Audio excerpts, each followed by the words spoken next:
ఆంధ్రప్రదేశ్ ముఖ్యమంత్రి జగన్మోహన్ రెడ్డిపై సంచలన వ్యాఖ్యలు చేశారు మాజీ సీఎస్ పివి రమేష్ గారు. నేను సీఎంని కదా అని చెప్పి ప్రత్యేకమైన చట్టాలు తెచ్చేస్తాం, కేసులు పెట్టేస్తాం, జైల్లో వేసేస్తాం, భూముల్ని ఆక్రమిస్తాం, గనుల్ని పరిశ్రమల్ని మా వాళ్ళకి బదిలీ చేస్తామంటే కుదరదు. అది బందిపోట్లు చేసేటువంటి పని. ఇది ప్రజాస్వామ్య రాజ్యం. ప్రజాస్వామ్యంలో రాజ్యాంగబద్ధంగా చట్టబద్ధంగా పరిపాలన అందించాలంటూ కూడా పివి రమేష్ గారు జగన్మోహన్ రెడ్డి మీద సంచలనమైనటువంటి వ్యాఖ్యలు చేసినటువంటి నేపథ్యంలో ఈ అంశానికి సంబంధించి మనతో మాట్లాడేందుకు టీడీపీ అధికార ప్రతినిధి సప్తగిరి ప్రసాద్ గారు మనతో ఉన్నారు. సార్తో మాట్లాడదాం. సార్ నమస్తే అండి. సార్ నమస్కారం. మీకు ప్రేక్షకులకి వీక్షకులకి అందరికీ కూడా హృదయపూర్వక నమస్కారాలు. చెప్పండి సార్ ప్లీజ్. సార్ మాజీ ఐఏఎస్ పివి రమేష్ గారు సంచలనమైనటువంటి వ్యాఖ్యలు చేశారు జగన్మోహన్ రెడ్డిని ఉద్దేశించి. జగన్మోహన్ రెడ్డి నేను సీఎం కదా అని చెప్పి ప్రత్యేకమైన చట్టాలు తీసుకొస్తాను, కేసులు పెట్టేస్తాను, జైల్లో వేసేస్తాను, భూములు లాక్కుంటాను, ఇలాంటి చేస్తే కుదరదు, ఇలాంటి బందిపోట్లు చేసేటువంటి పని.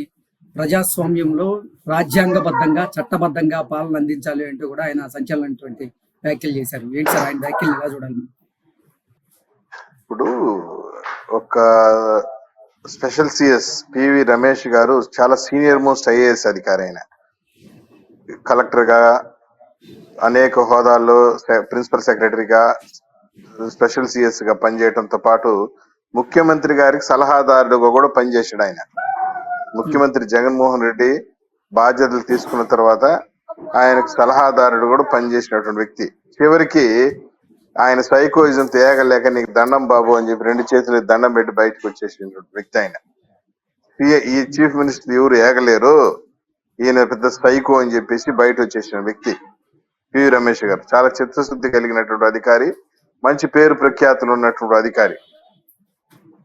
ఆయన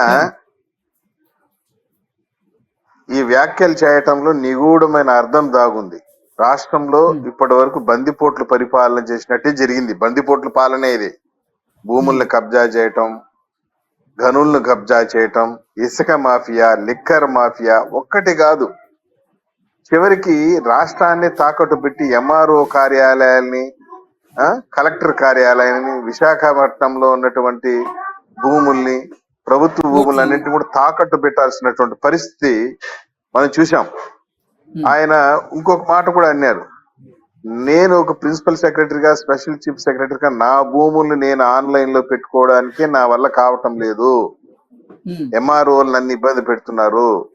ఒక స్పెషల్ సిఎస్ గా పనిచేసిన వ్యక్తి నన్నే ఇన్ని రకాల ఇబ్బంది పెడుతుంటే సామాన్య వ్యక్తులు, సామాన్య ప్రజల పరిస్థితి ఏందని కూడా చాలా వ్యాలిడ్ పాయింట్ రైజ్ చేశారు. ఇప్పుడు ల్యాండ్ టైటిలింగ్ యాక్ట్ అని ఒక చట్టం తీసుకొచ్చారు. దాని ద్వారా నథింగ్ బట్ ప్రైవేట్ పంచాయతీలు చేయటమే, ప్రజల భూముల్ని కబ్జా చేయటం, వాళ్ళ పేర్ల మీద రాసుకోవటం, ఎవరైనా గొడవలకు వస్తే ప్రైవేట్ పంచాయతీలు చేయటమే. దీన్నే ల్యాండ్ టైటిలింగ్ యాక్ట్ అంటారు. ఒక రకంగా చెప్పాలంటే అధికార పూర్వమైనటువంటి పంచాయతీలు చేయటమే. ఇంతకు ముందు భూ వివాదాలు, ల్యాండ్ డిస్ప్యూట్స్ ఏదైనా ఉంటే ఎంఆర్ఓ దగ్గర పోతారు. ఎంఆర్ఓ దగ్గర పని కాకపోతే నేరుగా హైకోర్టు పోతాడు, జిల్లా కోర్టు పోతాడు. ఇప్పుడు ఆ విధంగా కోర్టు పోవడానికి అధికారం లేదు. ఎంఆర్ఓ దగ్గర పని కాకపోతే ఒక కమిటీ, 3 మెన్ కమిటీ ఏర్పాటు చేస్తారు పెద్ద మనుషుల సమక్షంలో. అక్కడ పంచాయతీ చేసి వాడు ఏం తీర్పిస్తే దానిపైన కట్టుబడి ఉండాల్సిన పరిస్థితి. ఇంత దుర్భరమైన పరిస్థితి. పైగా జగనన్న భూ హక్కు పత్రాలు అని చెప్పేసి మన అనుమతి లేకుండా మన భూములు సర్వే చేసి మనకి జగనన్న పాస్ బుక్లు ఇస్తున్నారు.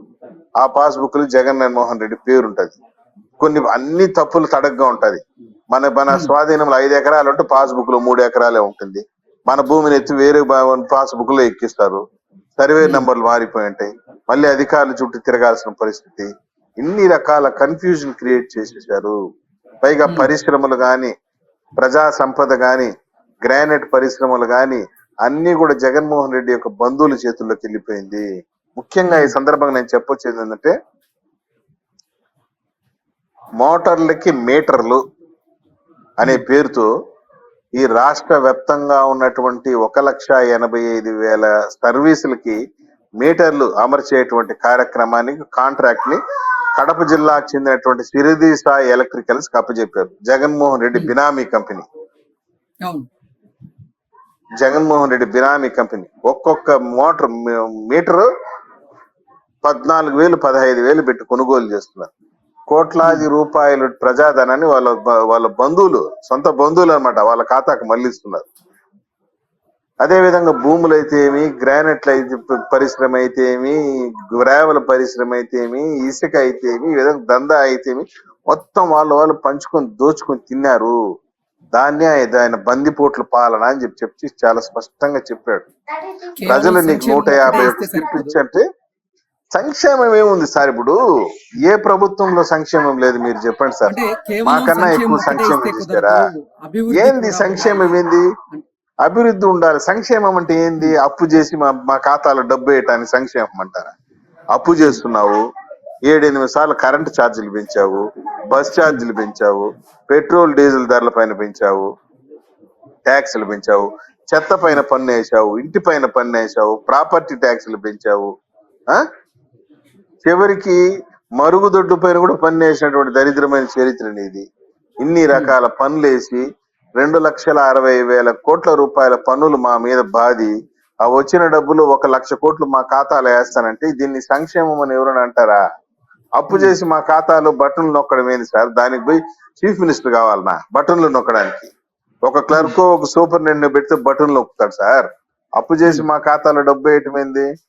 ప్రజలకు మంచి విద్య కావాలా, మంచి వైద్యం కావాలా, చదువుకున్న ప్రతి ఒక్కడికి ఉపాధి కావాలా, అవి ఇవ్వండి అంటే మేము బటన్లు ఆంధ్రప్రదేశ్ రాష్ట్రం అభివృద్ధిలో ఉన్నట్లుగా కనిపించడం లేదు అంటూ కూడా ఆయన కొన్ని వ్యాఖ్యలు చేయడం జరిగింది సార్. అప్పుల్లో ఆంధ్ర రాష్ట్రం టాప్ లో ఉంది కదా మరి. అప్పుల్లో ఆంధ్రప్రదేశ్ గణాంకాల్లో చూస్తే టాప్ పొజిషన్ ఉంది. రైతు ఆత్మహత్యల్లో టాప్ పొజిషన్ ఉంది, మహిళల పైన దాడుల్లో టాప్ పొజిషన్ ఉంది, దళితుల పైన దాడుల్లో టాప్ పొజిషన్ ఉంది, నిరుద్యోగంలో టాప్ పొజిషన్ లో ఉంది. మన ఇప్పుడు వీళ్ళు ఏమడిగినా ఒకటి చెప్తారు, మేము వాలంటరీ ఉద్యోగాలు ఇచ్చాము, సచివాలయ ఉద్యోగాలు ఇచ్చామని.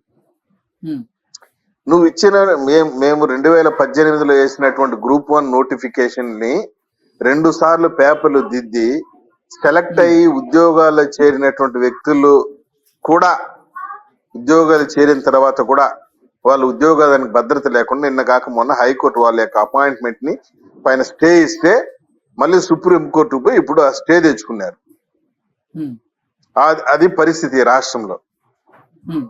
నిరుద్యోగులకు భద్రత లేదు, పెన్షన్లు సకాలంలో రావటం లేదు రిటైర్డ్ అయిన వాళ్ళకి. ఇన్ని రకాల ఇబ్బందుల్లో ఈ రాష్ట్రం చిక్కుకొని ఉంటే నేను అడిగేది ఏంటంటే, పివి రమేష్ గారు కూడా సూటిగా ఒక పాయింట్ అడిగారు. 151 సీట్లు ఇచ్చేసినంత మాత్రం నా ఇష్టం వచ్చినట్టు పరిపాలిస్తాను, నాకు రాజ్యాంగం లేదు, నాకు గైడ్ లైన్స్ లేదు, నాకు రూల్స్ వర్తించమంటే కుదరదు. 175కి 175 సీట్లు ఇచ్చినా నువ్వు రాజ్యాంగాన్ని అనుసరించే, రాజ్యాంగాన్ని కట్టుబడి పరిపాలన చెయ్యాలి. నేను నియంతలాగా వ్యవహరిస్తానంటే కుదరదు, ఒప్పుకోరు. అందులో భాగమే ఈ రోజు ప్రజలు తిరుగుబాటు చేసి నీ నెత్తి మీద రాయేసి ఉండేది. మొన్నటికి మొన్న ఒక వారం 10 రోజుల క్రితం చెప్పులు ఇచ్చిరేశారు, మీకు గుర్తుందో లేదు. ఈ రోజు రాయి ఇచ్చిరేశారు అనంతపురంలో, చెప్పులు ఇచ్చిరేశారు. ఈ రోజు నిన్న కాక మొన్న రాయి ఇచ్చిరేసినారు. ఈ రోజు మనం పోలీస్ ఇంటరాగేషన్ లో చూస్తే వస్తున్నట్టు వార్తలు బట్టి చూస్తే ఆ పిల్లోడు ఏం చెప్తున్నాడు, నాకు 350 రూపాయలు డబ్బు ఒక క్వార్టర్ ఇస్తామని చెప్పినారు, క్వార్టర్ ఇచ్చారు, తాగాను, 350 రూపాయలు డబ్బు లేదు కాబట్టి నా కడుపు కాలింది అని చెప్పి రాయితే కొట్టాడు. దీన్ని బట్టి నాకు అర్థమైందంటే జగన్ అన్న మద్యం బాగానే పనిచేస్తున్నట్టు కనిపిస్తాను. కాబట్టి తాగాడు, రాయితే కొట్టాడు. నువ్వు ఇచ్చిన మందు తాగి నిన్ను కొట్టాడు పాపము రాయితో. దాన్ని బట్టి నువ్వు సిగ్గు తెచ్చుకో. మద్యం కిక్కులోనే ఇప్పుడు జగన్ అన్న మద్యం పనిచేయటం లేదని జనం చెప్తున్నారు కదా, నేను ఒప్పుకోను, బాగా పనిచేస్తున్నట్టుంది అది. అందుకే ఆ పిల్లోడు బాగా తాగి కరెక్ట్ గురి చూసుకుంటాడు.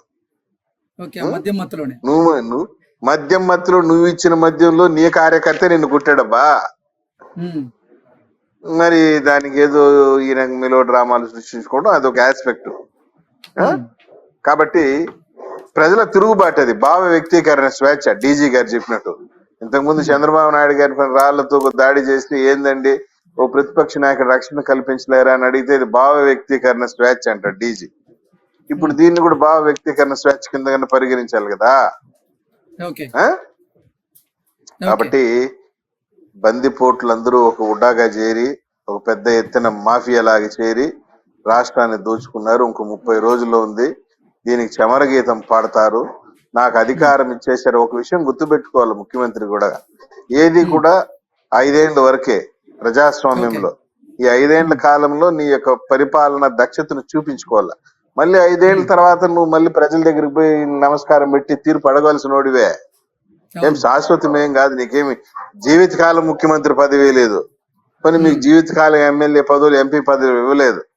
After 5 okay. ఇయర్స్ జనాల దగ్గరికి పోయి దండం పెట్టాల్సిందే నువ్వు. ఆ రోజు డిసైడ్ ఓకే. చేస్తారు జనం, నువ్వేం ఓకే సార్. చేశావు, నువ్వు ఎంత పొడిచావు. Okay, okay. Thank you. Okay Prasad గారు, థ్యాంక్ యూ సో మచ్.